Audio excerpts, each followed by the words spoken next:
এই পুরো এই মবের সাথে, এই হামলার সাথে ছাত্র দলের যে সন্ত্রাসী জড়িত ছিল। এবং সবচেয়ে দুর্ভাগ্যজনক, এই যেই সাংবাদিকরা থানায় গিয়েছে সেই সাংবাদিকদের উপর, ঢাকা বিশ্ববিদ্যালয় সাংবাদিক সমিতির সভাপতি সেক্রেটারি সহ অনেকের উপরে এই ছাত্র দলের সন্ত্রাসীরা তারা সহিংস কাজে তারা হামলা করেছে। তো আমরা এখন পর্যন্ত তাদের এই সন্ত্রাসীদের বিরুদ্ধে ব্যবস্থা গ্রহণ করতে দেখিনি। আমরা আইনের প্রতি রেসপেক্টফুল। আমরা গতকালকে যথেষ্ট সহনশীলতার পরিচয় দিয়েছি, আমরা এখনো সহনশীলতার পরিচয় দিচ্ছি। আমরা ক্যাম্পাসের মধ্যে শান্তি চাই। আমরা আশা রাখবো ছাত্রদল এই সমস্ত সন্ত্রাসীদের বিরুদ্ধে ছাত্রদল ব্যবস্থা গ্রহণ করবে। দেশের যে আইন আছে সেই অনুযায়ী তাদের বিরুদ্ধে ব্যবস্থা গ্রহণ করা হবে। বিশ্ববিদ্যালয়ে যে সন্ত্রাসীরা এই শিক্ষার্থীদের উপর হামলা জড়িত ছিল তাদের থেকে বিশ্ববিদ্যালয় প্রশাসন তারা ব্যবস্থা গ্রহণ করবে। আমরা ইতিমধ্যে আমাদের যারা হামলার সাথে জড়িত ছিল তাদের তথ্যগুলো আমরা বের করছি। তাদের বিরুদ্ধে দেশের যে আইন সেই আইন অনুযায়ী আমরা ব্যবস্থা করবো। আমাদের বিশ্ববিদ্যালয়ে আমরা অভিযোগপত্র দিব। আমরা আশা করবো তাদের বিরুদ্ধে ব্যবস্থা গ্রহণ করবে। আর যদি ব্যবস্থা গ্রহণ না করে আমরা ধরে নিব এই ছাত্রদল এবং বিএনপি এবং পুরো রাষ্ট্রযন্ত্র এই সন্ত্রাসকে তারা প্রশ্রয় দিচ্ছে।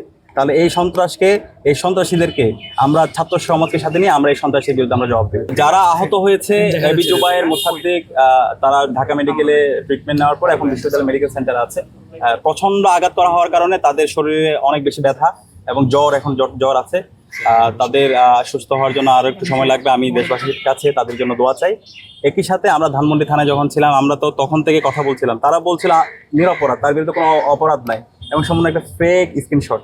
এবং এই ফেক স্ক্রিনশটের উপর ভিত্তি করে তারা এই মব তৈরি করেছে এবং সারা দেশের ক্যাম্পাসগুলোকে সহিংস করে তারা ক্যাম্পাস আধিপত্য বিস্তার, দখলদারিত্বের জন্য একটা নীল নকশা করেছিল। কিন্তু তাদের পুরো নাটকটা, তাদের নীল নকশাটা ফেল করেছে গতকালকে। জাতির কাছে পরিষ্কার হয়েছে কারা গুজব ছড়ায়, কারা এইভাবে মব তৈরি করে নাগরিকের অধিকার হরণ করে, কারা গণতন্ত্র চায় না এই দেশের মধ্যে, যারা দেশে আইনের শাসন চায় না। সেটা আজকাল গতকালকে থানায় হামলা এবং এর আগে সিটি কলেজে রামদানি শিক্ষার্থীদের উপর যেভাবে নৃশংস কায়দায় হামলা করে চাপাতি দিয়ে আমাদের ভাইয়ের পায়ের গোড়ালি বিচ্ছিন্ন করে দিচ্ছে, সেখানে আমরা দেখতে পেয়েছি।